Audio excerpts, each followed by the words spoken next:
हौसला अगर बुलंद हो तो कोई भी मंजिल कठिन नहीं। जी हाँ, एक छोटे से प्राइमरी स्कूल से आईएएस बनने तक का सफ़र।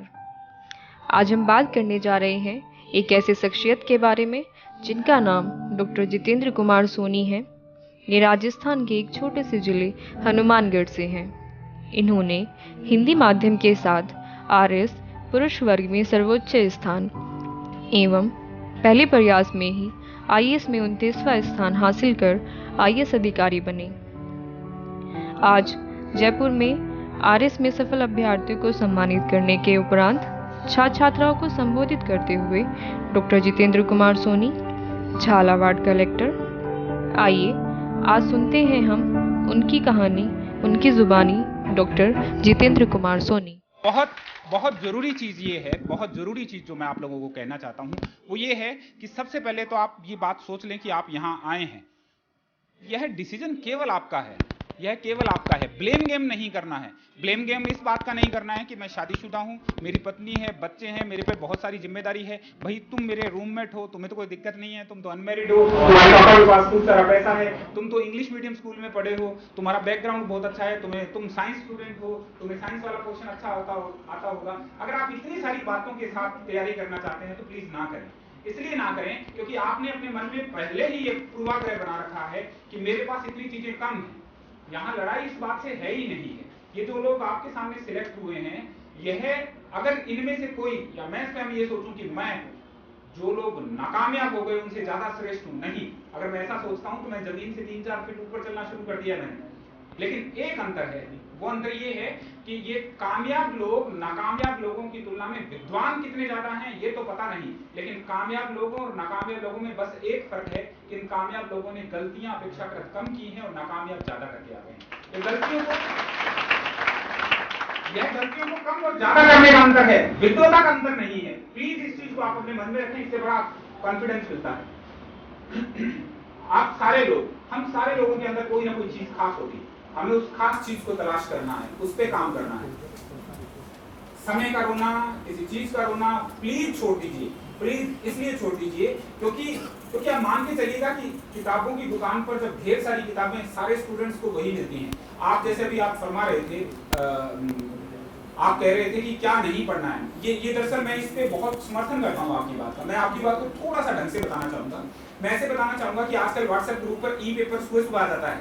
जयपुर की राजस्थान पत्रिका आ गई, भास्कर आ गया, ढेर सारा कंटेंट है, इन शॉर्ट्स नाम की बहुत सारी ऐप्स हैं, वहां से बहुत सारी चीजें आती हैं। इतनी सामग्री है चारों तरफ कि अब ये ज्यादा महत्वपूर्ण हो गया है। कितना पढ़ें इससे ज्यादा महत्वपूर्ण ये है कि क्या क्या ना पढ़ें। आप मान के चलिएगा, मैं आपकी बात को इसलिए समर्थन कर रहा हूँ क्योंकि मैं देखता हूँ कि ये प्रवृत्ति, ये भी ले आओ, ये भी ले आओ, ये बुक भी ले लो, उससे पूछ ली, ये भी खरीद ली। किताबों के ढेर से अगर आरएस बना जाता तो लाइब्रेरियन पहला आरएस और आईएएस होता। इसलिए बहुत टारगेट वाली अप्रोच रखो। मैं तो सिर्फ एक चीज जानता हूँ, मैं किसी के प्रति उत्तरदायी नहीं। ये मैं हमेशा कहता हूँ, ये शर्ट मैंने मेरे नाप से पहनी है, ये 5-6 महीने चलेगी, वो मेरे हिसाब से, जूता मेरे हिसाब से। और मेरे कैरियर बनाने की बारी आई तो मैं किसी दूसरे से पूछ रहा हूँ, यार मुझे क्या पढ़ना चाहिए, कैसे करना चाहिए। अपनी जिंदगी में अपने हिसाब से काम करना है, अपनी सोच के साथ। हम सब ग्रेजुएट हैं, हम पढ़ लिख के आए हैं, हमारा विवेक काम करता है, हमें अपनी क्षमताओं का पता है। मुझे पता था कि मैं अच्छा स्तर कभी अच्छे ढंग से नहीं पढ़ सकता हूँ। मुझे ध्यान है कि वो लोग बड़े विद्वान हैं, बहुत महारत है, मैं उनकी कदर करता हूँ। जो इतने तक याद कर लेते थे, तब जब मैंने एग्जाम दिया था तब कांग्रेस गवर्नमेंट की, जो इतने तक याद कर लेते थे कि मनमोहन सिंह किस विमान नंबर से गए, वहां कितने में रुके, कितने करोड़ का समझौता हुआ, मुझे तो कभी याद नहीं रहता। लेकिन मुझे याद नहीं रहा तो भी मैंने उसका उत्तर निकाला कि उनको तारीख, महीना सब कुछ याद था। मैं लिख देता था हाल ही में उन्होंने यात्रा की। तो गलत नहीं। हम सब लोगों को अपनी कमजोरियां पता होना चाहिए। मैं आपको सिंपल सी एक चीज बताता हूं, जो आपकी सबसे सशक्त चीज है, मजबूत चीज है, उसको तो इतना अनपैरेलल कर दो, वहां पे ले जाओ जहां दूसरे वाला आसपास फटक ही नहीं पाए। और जो बिल्कुल कमजोर वाला हिस्सा है, हमारी प्रॉब्लम पता क्या है, हम जब पढ़ने बैठते तो हमें लगता है ये पोर्शन मेरा कमजोर है, मैं आज अब इसको इतना स्ट्रॉन्ग कर लूं जितना मेरा सबसे स्ट्रॉन्ग विषय है। ऐसा कैसे हो सकता है? आपने 20, 21, 22, 25 साल उसको दिए हैं, उसको तो जो बहुत नीचे है उसको प्लीज एवरेज तक लाने की कोशिश करें। एक बार एवरेज पे लाएं, एवरेज से गुड, बेटर, बेस्ट की सफर बाहर में तय करना है और जो मजबूत चीज है उसको आगे लेके जाए। मुझे चांदनी चौक टू चाइना का मैं अक्सर दोहराता हूँ, मुझे बहुत पसंद है ये लाइन। एक अच्छी लाइन है, फिल्म आई थी अक्षय कुमार की, उसमें वो कहता है कि मुझे तुम्हारे उन 10,000 दावों से खतरा नहीं है जो तुम्हें आते हैं, लेकिन मुझे तुम्हारे उस एक दाव से बहुत ज़्यादा खतरा है जिसको तुमने 10,000 बार आजमा लिया है। ये बहुत गहरी चीज़ है, समझने वाली बात है। एक इंपॉर्टेंट चीज़ ये है, मैं दो शब्दों पे बात करूंगा। एक होती है भावुकता, एक होती है संवेदनशीलता। हम लोग विशेषकर कई बार ग्रामीण पृष्ठभूमि से आने वाले हम लोग कई बार उसका अंतर नहीं पता कर पाते हैं। फिल्म चल रही है, बड़ा ही कारुणिक दृश्य है, उसको गोली मार दी, मां रो रही है, हम भी रो रहे हैं, ये भावुकता है।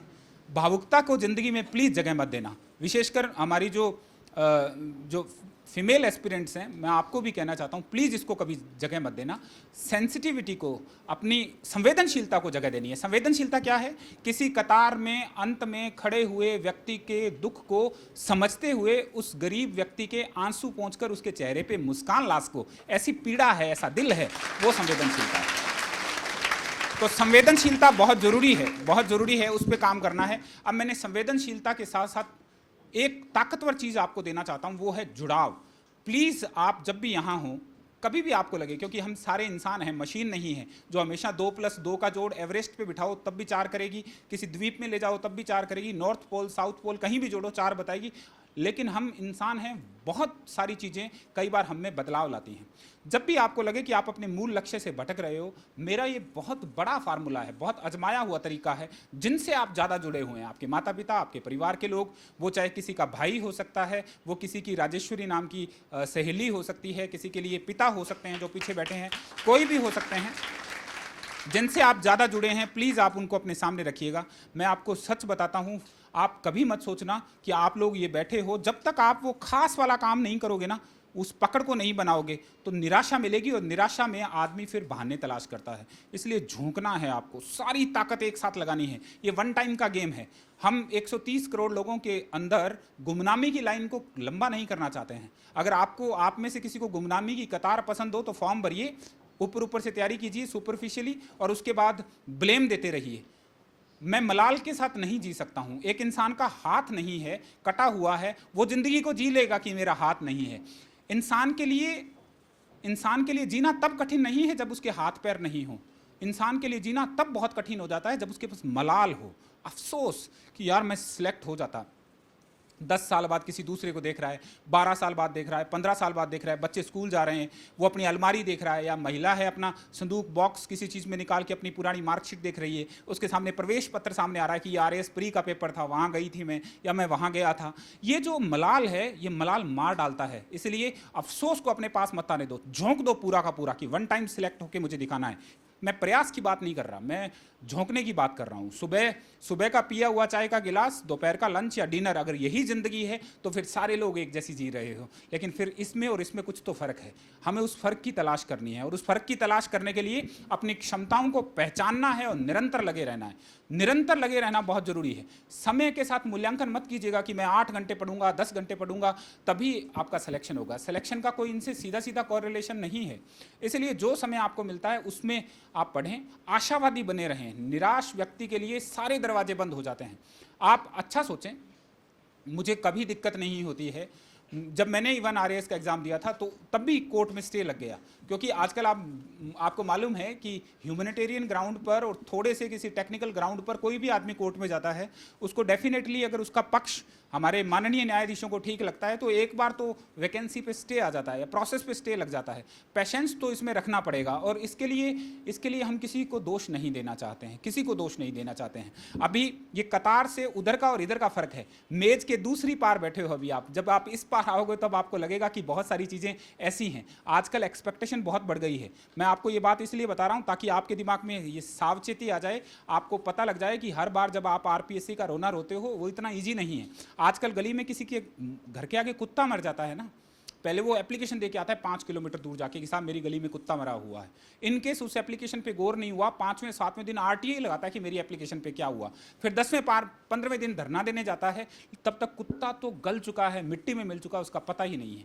मैं कौन सी चीज़ आप तक पहुंचाना चाहता हूं? मैं इसलिए पहुंचाना चाहता हूं जो स्वयं के प्रयास थे, उन प्रयासों की बजाय एक्सपेक्टेशन के बोझ तले बहुत सारी चीज़ें दब चुकी हैं, चाहे वो फिर ब्यूरोक्रेसी है, पॉलिटिकल सेटअप है, उन सारी चीज़ों के मद्देनजर। इसलिए दोष नहीं देना है, प्लीज़ आप काम करें, क्योंकि जब आप जिस आरपीएससी पे आप लांछन लगा रहे होते हैं, दोष दे रहे होते हैं, तब कोई गरीब घर का बच्चा जिसका कहीं सिलेक्शन हुआ है, वो पड़ोस में लड्डू इस बात के लिए बांट रहा है कि मेरा सिलेक्शन हो गया और मैं तो वार्ड पंच को भी नहीं जानता था, मेरे मम्मी और पापा देखो कितने खुश हैं। उनके लड्डू पे लांछन लगाने का अधिकार नहीं। कोई कुछ भी कहे, कोई ये कहे कि साहब चेक चलता है, ये चलता है, आप मत सुनो। वो इसलिए मत सुनो कि ऐसे सुनाने वाले लोग वो हैं जिनका सिलेक्शन नहीं हुआ, अब उनके मन में खतरा है, उनको डर है कि अगर आप उसी एनवायरनमेंट से अगर आपका सिलेक्शन हो गया तो वो बहाना जो पिछले 5-10 साल से वो लोगों को सुना सुना के भ्रमित कर रहे थे, अपने आप को सही टिका रहे थे, वो बहाना आपने उनका तोड़ दिया। इसलिए उनकी बात नहीं सुननी है। सिर्फ अगर आपको सुनना है तो एक बात ध्यान रखें, मैं आपको बताना चाहता हूँ, मैंने आरपीएससी में टीचर वाला, लेक्चरर वाला और आरएएस वाला एग्ज़ाम दिया था। मैंने 3 बार एग्ज़ाम दिए, तीनों बार मैं किसी को नहीं जानता था। मैं आपके सामने हूँ, मैं ऐसे बहुत सारे लोगों को जानता हूँ जो शायद अपने उस शहर में काउंसलर कौन है, वो एमएलए को कभी प्रत्यक्षतः मिले नहीं होंगे, जो आर्थिक तौर पे बहुत कमज़ोर हैं, हम दूसरा पक्ष भी नहीं देख सकते, उन लोगों का भी सिलेक्शन होता है। इसलिए उत्साह के साथ काम करते रहिएगा। उससे अगली चीज़ जो मैं कहना चाहता हूँ वो ये है कि दरअसल क्या है, एक निरंतरता होती है, वो बहुत ज़रूरी है। आपको लगातार कंटिन्यूसली प्रयास करना है। आप थोड़ा पढ़ रहे हैं, कितना पढ़ रहे हैं, ये मायने प्रद नहीं है। असली चीज़ ये है कि आपकी समझ उसमें कितनी है, आपकी मौलिकता कितनी है। ये मौलिकता है ना, ये बड़ी मुश्किल से मिलती है। अगर मौलिकता नाम की कोई चीज़ सब्जी मंडी में लोरियों पर बिकती तो निश्चित तौर पे सबसे पहले मौलिकता की टैबलेट खिलाते, लेकिन है नहीं। यह पैदा होती है, यह तब आती है जब आपके अंदर कंटेंट भरा हो। और कंटेंट कब भरा जाता है? जब आप आसपास की परिवेश को देखते हैं, इंटरडिसिप्लिनरी अप्रोच इस्तेमाल करते हैं। आपको लगता है कि अखबार में ये खबर आई है, मैं इस चीज़ का इस्तेमाल, मेरे से अगर ये पूछा जाएगा तो मैं वहाँ कर सकता हूँ। अगर आप ऐसी कुव्वत रखते हैं, ऐसा सामर्थ्य रखते हैं, तो आप में वो बात आ सकती है। आप ध्यान रखिएगा कि किसी भी अंडे को आप बाहर से हथौड़ा मारकर कभी चूजे को पैदा नहीं कर सकते हैं। चूजा तो तभी सामने आएगा जब वो अंदर स्वयं से खोल के चोंच मारेगा और फिर बाहर निकलेगा। हमेशा हर अच्छी चीज़ का जो प्रस्फुटन है वो अंदर से होता है, थोप के चीज़ें नहीं डाली जा सकती हैं। इसलिए आप अपने अंदर की उस चीज़ को तलाश कीजिए। कभी भी किसी भी चीज़ पे, कभी भी किसी चीज़ पे हम आशा निराशा के दौर में चलते हैं, सभी लोग निराश होते हैं। कोई ये कहना चाहता है कि मैं ज़िंदगी में कभी निराश नहीं हुआ, वो देवताओं की श्रेणी में आता है या उनकी श्रेणी में आता है जो 4 पाँव पे चलते हैं। लेकिन मैं आपको सिर्फ बताना चाहता हूँ, फ़र्क इस बात का भी है कि किसकी निराशा कितनी लंबी है। कुछ लोग बहुत जल्दी उससे उबर जाते हैं, वो उबरने का सामर्थ्य पैदा कीजिए। अच्छा सोचिए, अच्छे लोगों की संगत में रहिए, बढ़िया तरीके से उस पर काम करिए। जब तक आप सिलेक्ट नहीं हो जाते हैं, आपका एकमात्र लक्ष्य होना चाहिए कि मुझे यहाँ आना है, मुझे निकलना है। आप लोगों ने इन सब के लिए तालियां बजाई है, बहुत अच्छी बात है। हम जब भी कोई सिलेक्ट होता है, ये ओलंपिक में मेडल लेके आया, तालियां बजा दी, ये उसके लिए आया, हमने तालियां बजा दी। लेकिन पता नहीं, मुझे ऐसा लगता है कि हमारे मन में एक ख्याल आना चाहिए कि मैं वहाँ हूँ और लोग मेरे लिए तालियां बजाएं। ये जो बीच का डिफरेंस है, वहाँ तक जाना है, ये वहाँ तक जाना है और उसके लिए अपने को काम करना है, उसके लिए काम करना है। आप अखबार पढ़ रहे हो, आप कुछ भी पढ़ रहे हो, किसी भी तरीके से हैं, उनसे बात सुनो। और कभी भी एक चीज़ मैं और कहना चाहूँगा, कभी भी यह कोशिश नहीं कीजिएगा कि आप किसी से इतना ज़्यादा जानते हैं। यह इस लड़ाई में नहीं आना है। इस लड़ाई में इसलिए नहीं आना है, जैसे सपोज करें कि मेरे साथ कोई तैयारी करने वाला है, वो 5 लड़के उसको और मिलते हैं, मैं चला गया, वो पीछे से उसको कह रहा है, पता है ये तो यार ऐसे ही सिलेक्ट हो गया होगा, या कोई और, ये तो सिफारिश से हुआ था, या कोई कह दे कि ये पैसे दे के आया था। अब मैं उसकी बात को दिल पे लेके बैठा हूँ, अरे उसने मेरे लिए नेगेटिव बोल दिया, वो मेरी आलोचना कर रहा है, वो मेरी बुराई कर रहा है। ये भी एक इम्तिहान है। पेपर वाले, पेन वाले इम्तिहान से पहले ये भी एक इम्तिहान था। इस इम्तिहान को पास करना पहली प्राथमिकता है। ग्रेजुएशन की प्राथमिकता तो फॉर्म में लिखी हुई है। ये वो प्राथमिकताएं हैं, ये वो पेपर हैं जो कहीं लिखे नहीं जाते, पर इनको पास किए बिना वो वाला रिटन पेपर पास नहीं किया जा सकता। इसलिए इनको पास करें। कोई फर्क नहीं पड़ता है कौन क्या सोचता है, कौन क्या देखता है, कौन क्या खाता है पीता है, मैं क्या हूँ, मुझे क्या बनना है, मेरे लिए बस यही प्राथमिकता है। और इसके लिए एक लक्ष्य के साथ काम करना है। मैं इस बात पे बहुत दृढ़ता से यकीन करता हूँ, बहुत ज़्यादा यकीन करता हूँ कि समय का रोना तो बिल्कुल नहीं रोना है, बिल्कुल भी नहीं रोना है। बैकग्राउंड का रोना नहीं रोना है, भाषा का रोना नहीं रोना है। भाषा का रोना इसलिए नहीं रोना है, मैंने हिंदी माध्यम से एग्ज़ाम दिया था। मैं सोचूं कि जो मेरे साथ इंग्लिश मीडियम वाले लोग थे, वो जब बहुत अच्छे तरीके से इंग्लिश में बात कर रहे हैं, मुझे लगे कि मैं हीन हूँ, मुझे आ नहीं रहा है। मुझे कभी नहीं लगता ऐसा। मैं आपको वापस दोहराना चाहता हूँ, सिर्फ कहने के लिए नहीं। अगर आपको मेरे शब्द आपके जेहन में उतर रहे हैं, मुझे कोई फ़र्क नहीं पड़ता है कि कौन सा इंसान किस भाषा में बात करता है। मुझे पता है कि जो ज़ुबान मेरे खून में, मेरी मिट्टी में, जिसको मैंने शुरू से लेकर पढ़ा है, जब मैं उसमें बोलना शुरू करूँगा तब मैं असली जितेंद्र को सामने ला सकता हूँ। इसलिए सबसे इम्पोर्टेंट चीज़ ये है।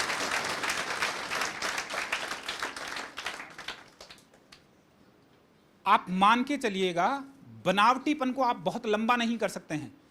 आप बारिश के बाद की सोंधी मिट्टी की खुशबू आपको अच्छी लगती है, हमेशा अच्छी लगेगी। आपको फूल और उस पे जो अलग भंवरे हैं, तितलियां हैं, घूम रही हैं, पेड़ों की ठंडी ठंडी हवा आ रही है, आप कभी भी इमेजिन कर सकते हैं।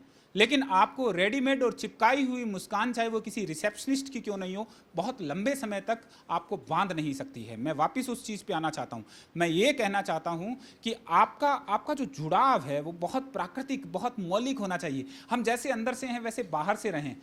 मुझे नहीं पता क्या फ़र्क पड़ने वाला है, मुझे अब भी बहुत सारी चीज़ें नहीं पता हैं। मैं जब भी मेरे किसी आरएएस अधिकारी से मैं पूछता हूँ कि भाई इसका मतलब क्या है, तो वो मुझे बताता है कि इसका मतलब ये है। अरे मैं स्वीकार करूंगा तो क्या फ़र्क पड़ेगा। मेरे महीने के अंत में अकाउंटेंट में इतना सामर्थ्य नहीं है कि कलेक्टर साहब को 3 चीज़ें नहीं आई इसलिए इनके 3 रुपये काट दिए जाएं, उसमें नहीं है, मुझे उतना ही मिलेगा। लेकिन स्वीकार करने से मेरे मन पे बोझ नहीं रहता है। मुझे याद नहीं करना पड़ता है कि मैं 7 साल बाद में इस आदमी से मिला हूं, मैंने पहले कौन से वाला रूप दिखाया था। क्यों करना है, जैसे निर्मल हैं वैसे रहें। आप आधी से ज़्यादा टेंशन तो हमारी इस बात की है कि उसके पास 3 हाईलाइटर हैं, उसने नोट्स को बड़ा अंडरलाइन कर रखा है। मैं जब एग्जाम से बाहर निकलता था पता लगता था ये तो बहुत बड़ा है भाई, इसको बहुत कुछ आता है। मुझे सिर्फ हंसी आती है, मुझे बिल्कुल नहीं फर्क पड़ता। मैं पुनः बता दूं, मैंने मेरे माइंडसेट को ऐसा कर रखा है कि अगर हमने सोचा कि ये काम करना है तो निश्चित तौर पर फिर किसी और चीज़ का ध्यान नहीं है। ये जो बुक है ये मेरी लिखी नहीं है, मैं कोट इसलिए कर रहा हूँ, एक सेकंड के लिए चाहूँगा। ये पंजाबी के बहुत ही रिनाउंड राइटर हैं मनमोहन, 350 पेज की किताब थी, उन्होंने बहुत अच्छी क्लिष्ट पंजाबी में लिखी है, ठेठ पंजाबी में, और बहुत गहरी किताब थी बुद्धिज्म फिलॉसफी पे। उन्होंने मुझे कहा कि ये बुक है और एकेडमी इसका काम किसी को नहीं दे रही क्योंकि कोई राजी नहीं हो रहा इसको पढ़ने के लिए। हिंदी में ट्रांसलेशन हो जाता है तो सारी भाषाओं में ट्रांसलेशन इजी हो जाता है, पर पंजाबी से कोई हिंदी में ट्रांसलेट नहीं कर पा रहा है। तो मैंने रिक्वेस्ट किया कि अगर ये काम मुझे मिलेगा तो मैं करूँगा। उन्होंने कहा ये टाइम बाउंड होता है, एकेडमी टाइम बाउंड काम देती है। मैंने कहा मैं फिर भी करूँगा। उन्होंने, एकेडमी ने मुझे दिया, ये मेरा सौभाग्य था। मैंने इस बुक के लिए, मेरा दर्शन शास्त्र विषय रहा है, मैंने मास्टर डिग्री किया है, मैंने उसमें स्लेट पास किया है, लेकिन उसके बावजूद भी मुझे स्वीकार करते हुए बिल्कुल भी शर्म नहीं आ रही है कि मेरे को इसके लिए 7-8 हज़ार अलग से पेजेस पढ़ने पड़े। मेरे ज्ञान में वृद्धि हुई, बहुत धीरे धीरे पढ़ना शुरू किया। कुछ पंजाबी के शब्द मुझे नहीं आते थे, उसके लिए मैंने यहाँ से मेरे कुछ दोस्तों से पता करवाया। पटियाला यूनिवर्सिटी में जो प्रोफेसर थे उनसे फ़ोन करके पूछा कि सर इसका मतलब क्या होता है। उन्होंने मुझे बताया। अगर आप, ये किताब का जो ट्रांसलेशन है जो मैंने किया है, यह मैं केवल ये बताने के लिए कर रहा हूँ कि हम हर घड़ी हर तरीके से अपने लिए परिवर्तन कर सकते हैं, बशर्ते आपके अंदर वो चीज़ दृढ़ता से बसी हो। सतही तौर वाली चीज़ें नहीं, प्लीज़ कभी नहीं। अगर आप केवल इसलिए आए हैं कि आजकल आरएएस बनने का चलन है या आरएएस की वैकेंसीज कंटिन्यूसली आ रही है, आपकी ढाणी में, आपके गांव में, आपके मोहल्ले में, आपकी कास्ट में, आपके ग्रुप में किसी दूसरे का सिलेक्शन हुआ है, पापा मम्मी भी कहते हैं कि देखो कितना अच्छा लग रहा है, आपको भी लगता है कि बड़ा ग्लैमरस सा हो जाता है। अगर आप इसलिए आए हैं और केवल एकमात्र ये रीज़न है तो प्लीज़ आपको फिर एक बार इंट्रोस्पेक्शन करना चाहिए। आप खुद जब अपने लिए आए हों, आपको लगता है कि मैं कामयाब होने के लिए आया हूं, तो ही आप सिलेक्ट हो पाएंगे। और अच्छे तरीके से देखिए, आप एक चीज़ ध्यान रखिएगा, जब आदमी सिलेक्ट हो जाता है उसको सारी चीज़ें चेंज हो जाती हैं। एक मैं आज आपको एक छोटा सा सपना देना चाहता हूँ। मैं आपको ये कल्पना देना चाहता हूँ कि आपकी आंख बंद है, आपको लगता है कि आपका चयन हो गया है, आप सिलेक्ट हो गए हैं, रिजल्ट आ गया अखबार में, आप बहुत अच्छी रैंक पे आए हैं।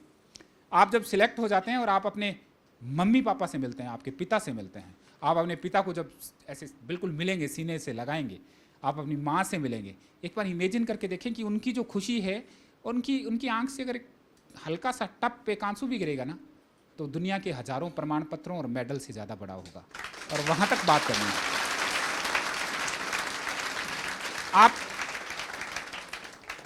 आप इमेजिन करें प्लीज़, प्लीज़ एक बार इमेजिन करें, सिलेक्ट होने के बाद सारा सोच का दायरा बदल जाता है। हर किसी को लगता है कि यार वो जो आदमी पहले आप पर यकीन नहीं करता था ना, अब भी वो पता क्या कहेगा, मुझे तो पहले ही पता था ये बन जाएगा। ये होता है, सबके साथ होता है। यह अंतर है। प्लीज़ इसको पहचानिए, प्लीज़ अपने इस सपने को हमेशा जिंदा रखिए। मैं नहीं चाहता कि जितने चेहरे मेरी आंखों के सामने हैं वो केवल उनकी भूमिका इस कोचिंग क्लास में तालियां बजाने तक सीमित रहे, औरों के लिए नहीं बजानी है। एक दिन आना है, एक दिन आएगा जब आप सामने खड़े हों, आपको कुछ मिल रहा हो, आपके मम्मी पापा दूर बैठे हों, वो धीरे से ना बराबर वाले के कोहनी मार के, वो जो है ना मेरा है, मेरा बेटा है, मेरी बिटिया है। अगर अपने पिता और अपनी माँ को, अपने भाई को ये कोहनी मारकर बताने वाला जो सुख है वो मिल रहा है ना, वो मुझे मिल रहा है, ये फील जब तक आप उनको नहीं दे सकते हैं फिर बेकार है सब कुछ। मेरे लिए अपनेपन की, जुड़ाव की और कामयाबी की बस इतनी सी परिभाषा है, इससे ज़्यादा मैं कुछ और कहना नहीं चाहता हूँ। इसीलिए हमें काम करना है। अगर आपकी कोई चीज़ कम आती है, प्लीज़ उसके लिए कभी निराश नहीं होना कि मेरे पड़ोसी को ये ज़्यादा। सब में अलग अलग क्षमताएं हैं, सब में अलग अलग कुव्वत है। मुझे पता है कि मैं एक बार पढ़ी चीज़ को दूसरे किसी विषय में इस्तेमाल कर सकता हूँ, ये मेरी क्षमता है। लेकिन मुझे ये भी पता है कि मैं फैक्ट्स याद नहीं रख सकता, ये मेरी नाकामयाबी है। मैंने तैयारी इस ढंग से की कि अपनी नाकामयाबी वाले हिस्सों को, अपनी कमजोरियों वाले हिस्सों को बस एक एवरेज सा बनाऊं और बाकी उस पर काम करूं। आप अपने आप पर उन चीज़ों की तलाश करें, लगातार लगे रहें। धर्मेंद्र सर की यहाँ मैं एक अच्छी चीज़ ये कहना चाहूँगा, आप देखिएगा कभी भी निराशावादी बात नहीं करेंगे। यह मैं इसलिए नहीं कहना चाह रहा हूँ कि ये आप पास में बैठे हैं और मैं आपके सेंटर में बैठा हूँ, या आपकी किसी किताब पर मेरा फोटो छपता है इसलिए मैं सिर्फ तारीफ करूँगा, यह उसके लिए नहीं है, यह बिल्कुल नहीं है उसके लिए। क्योंकि अगर अब मैं इनको बोलूं कि मैं नहीं आऊँगा, ये 5 लोगों को ये तो कह सकते हैं कि जितेंद्र अच्छा नहीं किया, देखो उसने मेरे साथ, लेकिन फिर मुझे उससे तो फ़र्क नहीं पड़ता। मैंने अभी बताया था कि कौन क्या कहता है उससे फ़र्क नहीं पड़ने वाला है। लेकिन मैं इसलिए आता हूँ कि जब भी मैं इनसे मिलता हूँ, वो आत्मीयता, वो जुड़ाव, वो अपनापन, वो सबसे बड़ी चीज़ है। मैं काम करता हूँ और आपको बताना चाहता हूँ कि काम करते वक्त सामने वाली किसी इंसान की बात को सुनकर जब दूर करते हैं और वो इंसान जब धन्यवाद देके जाता है, तो आपको लगता है कि यार यही होता होगा लक्ष्य जो इंटरव्यू वाले पूछते हैं कि RAS IAS क्यों बनना चाहते हो। उस मुस्कान की कोई परिभाषा नहीं है। हम वहाँ तक जाएंगे, वहाँ तक काम करेंगे, आप सारे लोग कामयाब हों, मैं ऐसी शुभकामनाएं आपको देना चाहता हूँ। और आपसे सिर्फ एक रिक्वेस्ट करना चाहूँगा, हमेशा अपने हौसले को बहुत बुलंद रखिएगा, हमेशा निरंतरता बना के रखिएगा। अच्छा सोचिएगा, ज़मीन के 2-4 फीट ऊपर मत चलिएगा, किसी भी चीज़ के सहारे मत चलिएगा। आपको लगता है कि मुझे इंग्लिश बहुत अच्छी आती है, मैं दिखने में बहुत सुंदर हूँ, मेरी हैंडराइटिंग बहुत अच्छी है, मेरे 10वीं में, 12वीं में या ग्रेजुएशन में ज़्यादा नंबर आए थे, मैं गोल्ड मेडलिस्ट हूँ, या कई बार ये भी भ्रम होता है कि मैं पिछली बार इंटरव्यू तक पहुँच गया था, तुम तो फ्रेशर हो।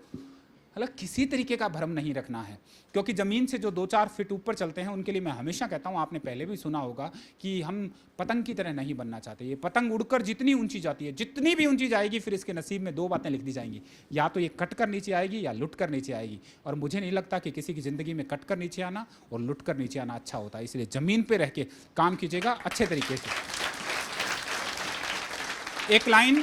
एक पंक्ति जो मुझे बहुत पसंद है, मैं उसके साथ मेरी बात को ख़त्म करूँगा कि दरिया तेरा बूंद भर भी एहसान नहीं है हम पर, दरिया तेरा बूंद भर भी एहसान नहीं है हम पर, हमने जब भी पानी पिया है इन पहाड़ों का सीना चीर कर पानी पिया है। उस तरीके से काम करते। मेरी तरफ से बहुत बहुत शुभकामनाएं। बहुत अच्छा लगा आप लोगों से मिलने के बाद। आप लोग, मैं हिंदी माध्यम में जो तैयारी कर रहे हैं, वैसे तो सभी लोग जो तैयारी कर रहे हैं उनके लिए फेसबुक पे लिखता रहता हूँ मेरे अकाउंट से, जितेंद्र कुमार सोनी के नाम से। आप प्लीज़ लिखें, मैं सबके उत्तर तो नहीं दे पाऊंगा, लेकिन कभी भी मुझे ऐसा लगा कि किसी का प्रश्न ऐसा है जिस पे एक साथ उत्तर दिया जा सकता है, मैं उसकी कोशिश करूंगा। आपको मैं फिर एक चीज़ और दोहराना चाहूँगा, मैं बहुत छोटे से गाँव का हूँ। मुझे जब भी कोई तैयारी करने वाला मिलता है, मैं हमेशा उसको ये कहता हूँ कि आप ये मत सोचना कि आप एक कलेक्टर से बात कर रहे हो या एक IAS से बात कर रहे हो। मैं इस इंस्टीट्यूट में जब भी आता हूँ, IAS वाला तमगा बाहर छोड़ के आता हूँ। इसलिए छोड़ के आता हूँ कि मैं अंदर जाकर आपके बीच में बस इतना सा अंतर रखना चाहता हूँ कि ये 2 साल या 3 साल पहले कामयाब हो गया और हमें अब होना है। सीनियर और जूनियर के अंतर के साथ आना चाहता हूँ, पद के अंतर के साथ नहीं आना चाहता। आप फील करें, आप बड़े हैं, आप बच्चे नहीं हैं, इसलिए अगर मेरी बात में जरा सी भी सच्चाई है, वो मेरी आंख से, मेरे इशारे से, मेरे कहना, मेरा बोलना, मेरा दिखना, अगर उससे जरा सी भी आपको दिल को छूती है तो आप मान के चलिएगा कि मुझे केवल कामयाबी चाहिए। और आपकी कामयाबी इसलिए चाहिए क्योंकि जब भी किसी कोई कामयाब होता है, उसके परिवार वाले खुश होते हैं, तो मुझे लगता है कि मेरे माँ बाप, जो शायद मेरी माँ को तो ये भी पता नहीं कि ये बच्चा किताब सीधी पढ़ रहा है या उल्टी पढ़ रहा है, लेकिन उसको इतना सा पता है कि आज वो बड़े फ़ख्र के साथ कह सकती है कि सरकारी स्कूल में और इस गांव में रहकर हमने मेरे बच्चे को कलेक्टर बना दिया। उनको वो भी शायद ढंग से नाम नहीं आता। इस उपलब्धि तक आप पहुँचिए, मेरी तरफ से।